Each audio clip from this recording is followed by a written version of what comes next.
Ermənistanı çalxalayan sirli qətl. Paşinyanın İrəvandakı düşmənləri ölüm taktikasını işə salır.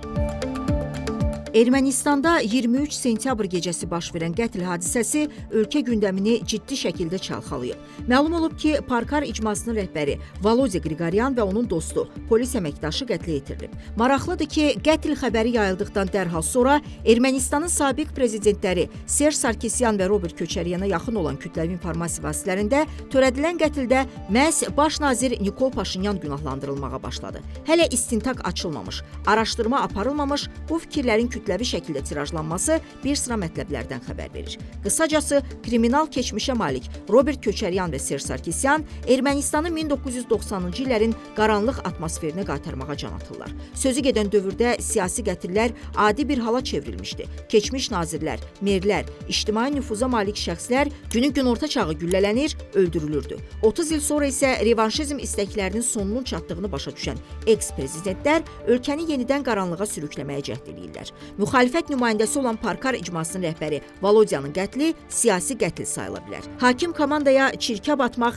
kimin işinə yaraya bilər? Seçkilərin yaxınlaşdığı bir dövrdə seçki öncəsi kampaniya start verildiyi bir vaxtda müxalif düşüncəli bir şəxsin qətlindən kim faydalana bilər? Nəzərə almaq lazımdır ki, Qriqoryan hakim partiya əleyhinə çıxışlar edib və 2 dəfə yerli icma seçkilərində qalib gəlib. Bu səbəbdən də məhz onun qurban seçilməsi təsadüfi deyil. Qriqoryanın qətlini siyasətlə məşğul olan hər kəs açıq-aşkar qanlı siqnal kimi görür. Kriminal qətlin arxasında dayanan şəxslər və sifarişçilər ölkədə terror və qorxu havası əstirməyə çalışırlar.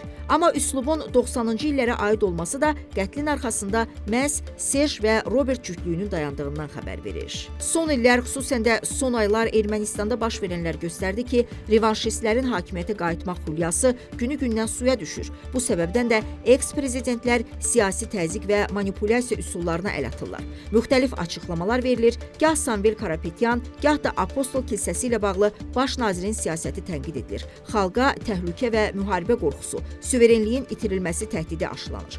Bu siyahıya seçicilərə pul paylamaq, saxtakarlığa əl atmaq da daxildir. Bununla belə istənilən nəticə əldə edilmədiyi üçün yenidən köhnə üsula, yəni 90-cı illərin qaydasına müraciət edilib. Baş nazir Nikol Paşinyan 4-cü Respublika elan edib, 3-cü Respublikanın tör töküntülərindən qurtulmaq deyəndə məhz bu tip hadisələr də nəzərdə tuturdu. Məsələn, 3-cü Respublikanın mövcudluğunun ilk dövründə, yəni 1992-ci ilin 18 sentyabr tarixində müxalif görüşlü Aşterek rayon şurasının icraiyyə komitəsinin sədri Ovanes Sukasyan və onun sürücüsü Varujan Abramyan amansızlıqla qətlə yetirilib. 1999-cu ildə Parus kafesində Robert Köçəryanın birbaşa göstərişi ilə Pagos Pagosyan vəhşicəsinə qətlə yetirilib. Qətlin motivi çox primitivdir. Robert Köçəryan Parus kafesinə daxil olur, onu görən Pagosyan "Salam Rob" deyə qışqırır. Bundan sonra isə Robertin cangüdəni Pagosu kafenin tualetində döyərək öldürür. Agamal Arutyunyan, yəni kriminal aləmdə Kuku kimi tanınan cangüdən isə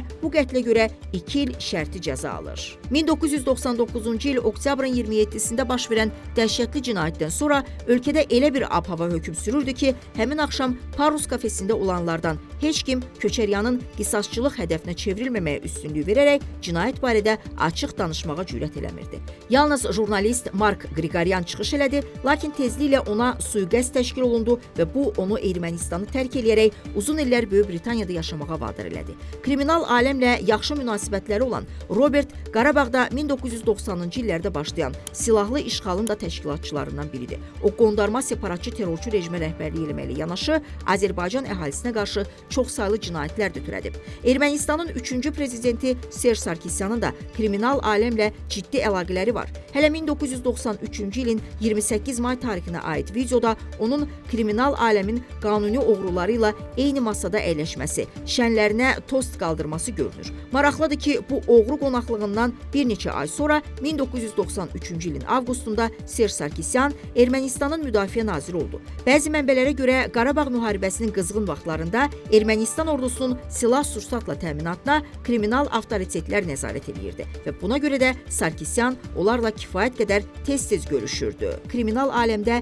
Ceyid Xasan kimi tanınan Aslan Usoyan Sarkisyanın 2008-ci ildə ölkənin ali məmuru, prezident olmasına gətirib çıxararaq onun siyasi pillələrdə irəliləməsində xüsusi rol oynayıb. 2013-cü ildə Sarkisyan yenidən Ermənistan prezidenti seçilib. 1990-cı illərdə Qarabağda Ermənistan silahlı qüvvələrinin komandirlərindən biri olub. Sonralar müdafiə naziri və prezident kimi işğal olunmuş ərazilərdə qanunsuz rejimin möhkəmlənməsinə töhfə verib. Müharibə zamanı beynəlxalq humanitar hüququn ciddi şəkildə pozulmasına, o cümlədən qadağan olunmuş silahlardan istifadəyə, hərbi əsirlərə, işgəncələrə və mülki şəxslərə hücumlara görə məsuliyyət daşıyır. Qısacası, kriminal keçmişə sahib, bu gün də kriminal aləmlə ciddi əlaqələri olan bu şəxslər Ermənistanda xaos və qarışıqlığa səbəb olmaq, ölkəni 90-cı illərə qaytarmaq niyyətlərini bir daha ortaya qoyublar. Qətl də təsadüfən seçilməyib. Volodya müxalifətçi olmaqla yanaşı hakim partiyaya çıxışları ilə də tanınırdı. Bu səbəbdən onun qurban verilməsi